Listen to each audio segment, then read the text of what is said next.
David's asked for one. I'm not sure what you've heard before. Okay, so what will we do? We'll give you a choice. Here's some options. We can do some of these are a little bit more edgy ones. The Jim Rose Circus. The Jim Rose Circus is where the guys torture themselves for a living. Then we've got Magic Mushies taking magic mushrooms in the Highlands. Then we've got the sketch I mentioned, Internet Wanking. I changed that to a poem called Porn Addict. And then we've done Shaming the Family before. I've got one where I go to my wife's father's house and face him for the first time, which is quite interesting. Shit happens. Oh, try that one. I don't do that one very often. It's called Lambs to the Slaughter. Again, it's hard to make poetry hilariously funny. It's poetry, so if you get a laugh, it's a bonus. Bear that in mind. I'll try and make it. I don't do this one often. This is called Lambs to the Slaughter. My wife is a Muslim and I insulted her father because asking him for her hand was too much bother. So he didn't come to Scotland for his own daughter's wedding. Instead he stayed at home and planned my beheading. I kinda wanted to cut short my life when his wedding present to us was a single steak knife. Eventually the time came to pay him a visit.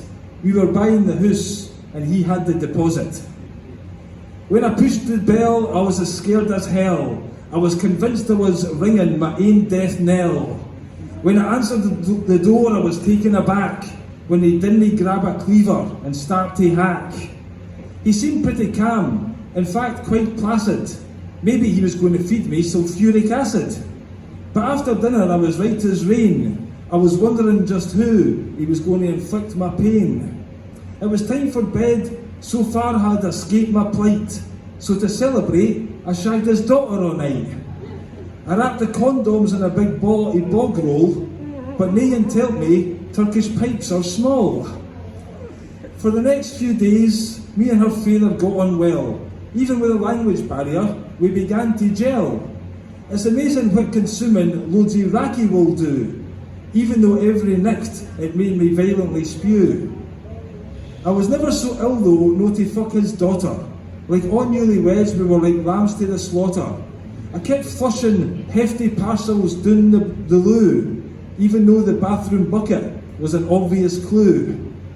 The time had nearly come for us to leave, but what happened next I couldn't believe. Around noon, on the day we were flying home, when I flushed the toilet, it began to foam. It started erupting like an Icelandic geyser. Why this was happening, I was still none the wiser. There was piss and shit running all over the floor. It then formed a river running under the door. You know what I mean? In a normal place, folk are going, shouldn't you say that? That's what it feels like these days. It's fucking torture. Her father inspected it. He didn't look too happy. I didn't think he's ever changed a nappy. He asked if I put anything big down the bog, so I tell him about the size of my morning log. I miss Andy's laugh.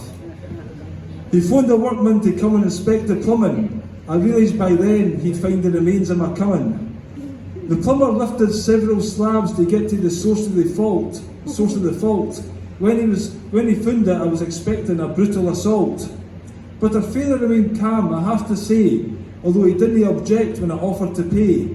So that is how I made my first impression and added to her father's pent-up aggression.